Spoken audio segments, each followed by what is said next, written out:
जय श्री हरि भक्तों, आइए आज सुनते हैं मार्गशीर्ष पूर्णिमा की पावन कथा।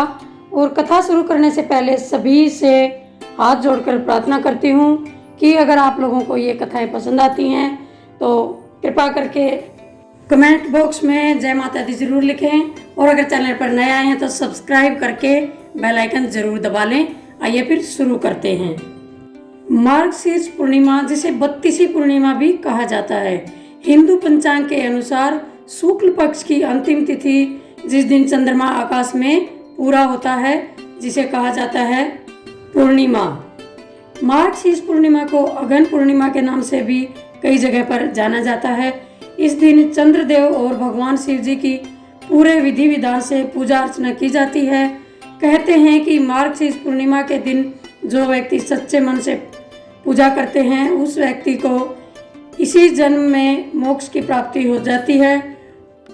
पौराणिक धारणाओं के अनुसार सतयुग काल की शुरुआत मार्गशीर्ष पूर्णिमा के दिन से ही हुई थी। मार्गशीर्ष पूर्णिमा को 32वीं पूर्णिमा इसलिए कहा जाता है क्योंकि इस दिन तुलसी की जड़ की मिट्टी से पवित्र सरोवर में स्नान करने से भगवान विष्णु की विशेष कृपा मिलती है। स्नान करते समय ओम नमो भगवते वासुदेवाय मंत्र का जाप करने से 32 गुना अधिक फल प्राप्त होता है।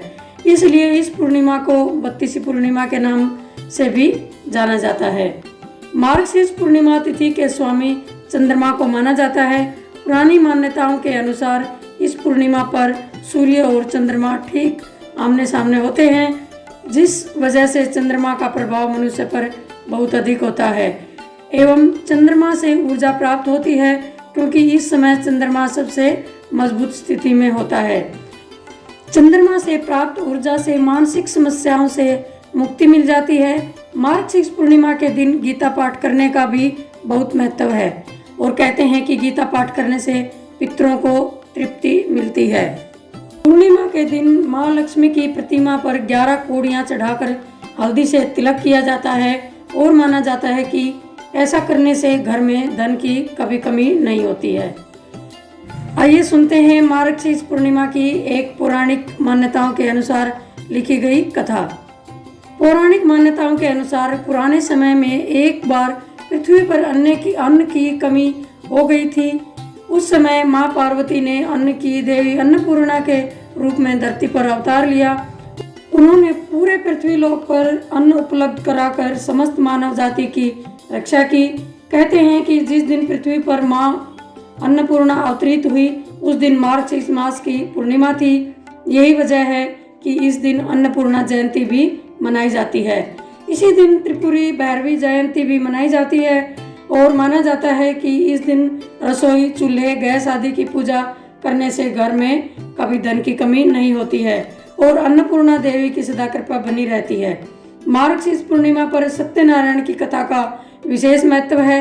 पूर्णिमा के दिन सत्यनारायण कथा भी पढ़ी और सुनी जाती है तथा कथा के अनुसार काशीपुरी में एक बहुत ही गरीब ब्राह्मण रहता था। निर्धनता की भूख से व्याकुल होकर इधर उधर भटकता रहता था। उसकी यह हालत देखकर भगवान विष्णु ने बूढ़े ब्राह्मण के रूप में धरती पर प्रकट होकर उस व्यक्ति को सत्यनारायण व्रत की विधि बताई। उसके बाद ब्राह्मण अपने घर लौट आया। सुबह होते ही वह व्रत का संकल्प करके भिक्षा मांगने के लिए चल पड़ा। उस दिन उसे बहुत अधिक भिक्षा मिल गई। शाम के समय घर पहुंचकर उसने बड़ी श्रद्धा से श्री सत्यनारायण भगवान की विधि पूर्वक पूजा की। भगवान की कृपा से कुछ ही दिनों में वह धनवान हो गया। जितने समय तक वह ब्राह्मण जीवित रहा, हर महीने वह सत्यनारायण का पूजन करता रहा। आइए मार्गशीर्ष पूर्णिमा में ध्यान देने योग्य कुछ बातों पर चर्चा कर लेते हैं। इस खास पर्व पर सूर्य को अर्घ देना अति आवश्यक माना जाता है। पूरे दिन किसी से बुरा व्यवहार नहीं करना चाहिए और ना ही किसी को अपशब्द कहने चाहिए। दोस्तों, मेरा यह मानना है कि बुरा व्यवहार और अपशब्द तो हमको कभी भी किसी को नहीं कहने चाहिए, व्रत हो या ना हो। इस दिन प्याज, लहसुन तथा मांसाहार का सेवन नहीं करना चाहिए। पूजा के दौरान पूर्वजों को याद करना चाहिए। गरीबों को व्रत के बाद दान दक्षिणा अवश्य देनी चाहिए। विशेष तौर पर ब्राह्मणों को भोजन भी करवाना चाहिए। रात के समय चंद्रमा को जल अवश्य अर्पित करना होता है। जय श्री हरि, बोलो श्री सत्यनारायण भगवान की जय। आइए मिलते हैं एक और वीडियो में एक नई कथा के साथ, कोई अच्छी सी जानकारी के साथ। जय श्री हरि, राधे राधे।